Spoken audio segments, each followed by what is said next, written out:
saya kan ke Prof. Jo terlebih dahulu. Prof. Jo, tumbangnya rezim Orde Baru kan seolah membawa angin segar ya, seperti membawa angin segar pada relasi pusat dan juga daerah. Ada desentralisasi kewenangan hingga bantuan anggaran seperti itu. Nah, mengapa ketimpangan antar daerah sampai saat ini masih menjadi persoalan yang mendasar? Iya. Ini emang agak menarik ya Pak, kalau pakai konsep teoretiknya, ketika kita beri desentralisasi, daerah kemudian punya kewenangan, dan kemudian dia bisa jalankan kebijakan-kebijakan yang lebih cocok dan sesuai dengan keadaan masyarakatnya.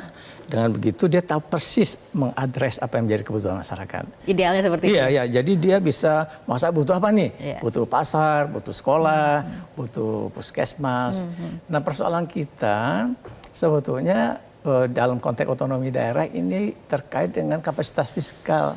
Untuk ngebangun itu, daerah itu pendapatan asli daerahnya kecil, mengandalkan dari dana transfer pemerintah pusat.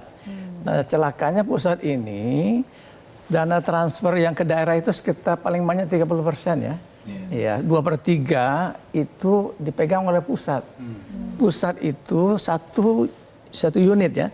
Daerah itu 546 unit pemerintahan yang ngurusin urusan dari orang bayi dalam kandungan sampai orang mati. Terus uangnya dikasih cuma 30/3. Nah, itu jadi akibatnya pemerataan ya terganggu.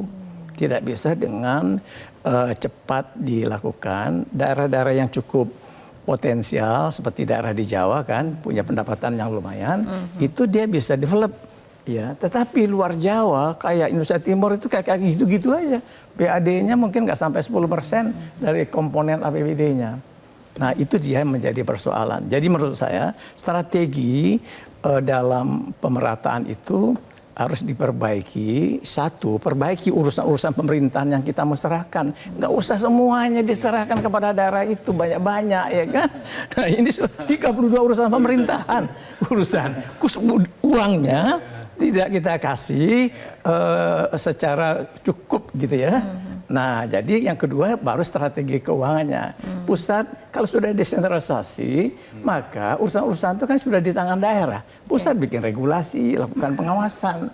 Tapi yang sekarang terjadi, pusat juga melaksanakan kegiatan pembangunan. Nah, yang namanya program strategis nasional itu untuk kepentingan-kepentingan lebih kepada ya suka-sukanya pemerintah pusat lah. Kadang-kadang itu nggak nyambung dengan kebutuhan daerah. Menyebabkan dampak pada pemerataan.